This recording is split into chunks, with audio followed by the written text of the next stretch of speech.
औज़ुबिल्लाहिमिनश्शैतानिर्रजीम बिस्मिल्लाहिर्रहमानिर्रहीम। इन्फो 56 के मुअस्सिस दोस्तों, मैं हूँ हाफिज़ आयान और तमाम देखने और सुनने वालों को अस्सलामु अलैकुम। दोस्तों, रसूलुल्लाह सल्लल्लाहु अलैहि वआलिहि वसल्लम ने फरमाया, जैसे तुम होगे वैसे ही तुम्हारे ऊपर हुक्मरान मुकर्रर किए जाएंगे। मतलब कि तुम्हारे तौर तरीके और तुम्हारे अमाल जैसे होंगे वैसे ही तुम पर हाकिम व आमिल मुकर्रर होंगे। अगर तुम्हारे अमाल अच्छे होंगे तो तुम्हारे हाकिम भी अच्छे होंगे, और तुम बुरे अमाल करोगे तो तुम्हारे हाकिम भी बुरे होंगे। इसी के मुतल्लिक आज आपको एक पुराने ज़माने की कहानी सुनाते हैं। कहानी सुनने के बाद नतीजा अखज़ करने का काम आप पर छोड़ते हैं। दोस्तों, किसी ज़माने का जिक्र है कि एक दरवेश और इसका कमसन चेला शहर से दूर किसी जंगल में रहते थे। दरवेश आमतौर पर याद खुदा में मसरूफ़ रहता था और चेला आसपास की बस्तियों से भीख मांगकर उसकी खिदमत किया करता था। दरवेश का दिल इंसानियत के दर्द से लबरेज था और वो सुबह शाम इंतहाई सोज़ोगुज़ार के साथ दुआ किया करता था कि मेरे खुदा, मैं एक बेबस और बेवसीला इंसान हूँ और तेरे बंदों की खिदमत नहीं कर सकता। अगर तुम मुझे बादशाह बना दे तो मेरी ज़िंदगी का हर सांस भूखे नंगे इंसानों की खिदमत के लिए वक्फ होगा। मैं यतीमों, बेवाओं और नादार लोगों की सरपरस्ती करूँगा। मैं मुहताजों के लिए लंगर खाने खोलूँगा। मैं अदल व इंसाफ का बोलबाला कर दूँगा। राशि और बददियानत लोगों को सजाएं दूँगा। नेकी को परवान चढ़ाऊँगा। अलगर्ज के एक फलाही मुआशरा कायम कर दूँगा। कमसन चेले को ये यकीन था कि किसी दिन मुर्शद की दुआ ज़रूर सुनी जाएगी और इनके दिन फिर जाएंगे। लेकिन वक्त गुजरता चला गया। चेला जवान हो गया और नेक दिल दरवेश में बुढ़ापे के आसार जाहिर होने लगे। रफ्ता रफ्ता चेले में फ़र्क आने लगा, यहाँ तक कि जब दरवेश दुआ के लिए हाथ उठाता तो वो उसके करीब बैठने की बजाय चंद कदम दूर बैठता और दबी ज़बान में ये दुआ शुरू कर देता, मेरे परवरदिगार, अब मेरा मुर्शद बूढ़ा हो चुका है, उसके बाल सफ़ेद हो चुके हैं, बिनाई जवाब दे चुकी है, अब वो मुझे तख्त की बजाय कब्र के ज़्यादा करीब दिखाई देता है। अगर तुझे एक नेक दिल आदमी का बादशाह बनना पसंद नहीं तो मुझे बादशाह बना दे। मैं ये अहद करता हूँ कि मेरा हर काम अपने मुर्शद की ख्वाहिशात के उल्ट होगा। मैं नादारों को ज़्यादा नादार, बेबसों को ज़्यादा बेबस और मजलूमों को ज़्यादा मजलूम बनाने की कोशिश करूँगा। मैं चोरों और डाकुओं की सरपरस्ती करूँगा। मैं शुरफा को जलील करूँगा और मैं रजीलों को इज्जत की कुर्सियों पर बिठाऊँगा। मैं राशि और बददियानत अहलकारों को इनाम दूँगा। मस्जिदों और मदरसों पर ताले चढ़ा दूँगा और जगह जगह फहाशी के अड्डे कायम करूँगा।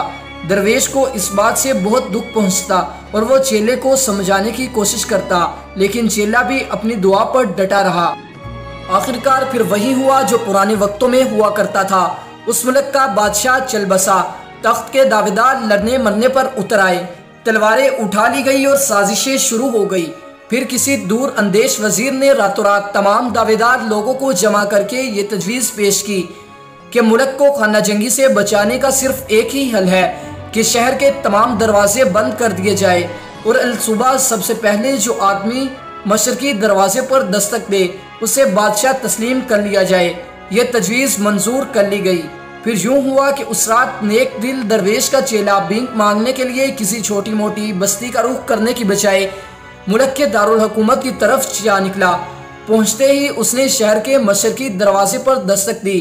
पहरेदारों ने दरवाज़ा खोलकर उसे सलामी दी और अपने साथ उसे एक जलूस की शक्ल में शाही महल में ले गए और यूं वो चेला बादशाह बन गया। नए बादशाह ने सबसे पहले यह हुक्म जारी किया कि मेरी सल्तनत में जितने दरवेश, फ़कीर और साधु हैं, इन्हें किसी ताख़ीर के बगैर गिरफ्तार कर लिया जाए। खुशकिस्मती से दरवेश को किसी ज़रिए से पहले ही इस बात का पता चल गया था और वो सरहद अबूर करके किसी दूसरे मुल्क में जा निकला। उसके बाद जो हुआ किसी तशरीह या तबसरे का मुहताज नहीं।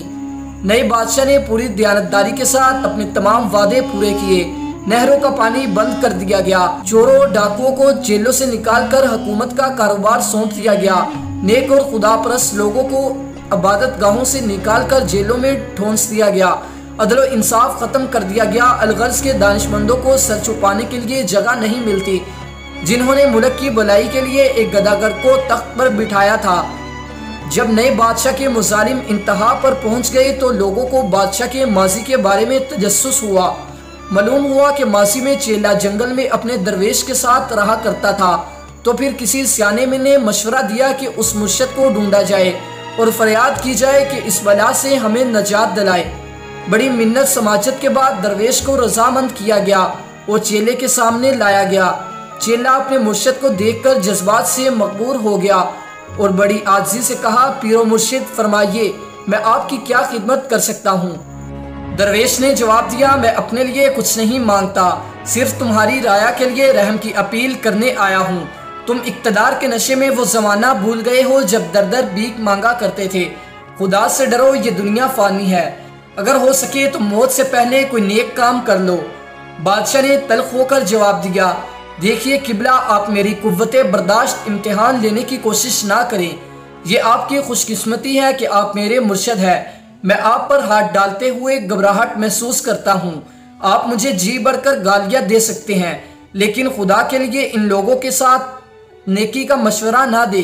आपको याद होगा हम दोनों एक ही वक्त में दुआ मांगा करते थे।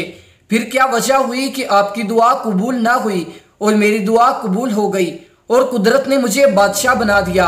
अगर इन लोगों के अमाल ठीक होते और कुदरत को इनकी भलाई मकसूद होती तो आप इनके बादशाह बनते, लेकिन ये बदबख्त थे, इन्हें अच्छे बुरे की तमीज़ ना थी और कुदरत ने इनकी बदअमालियों की सजा देने के लिए मुझे बादशाह बना दिया। अब मैं मरते दम तक अपना अहद पूरा करता रहूँगा।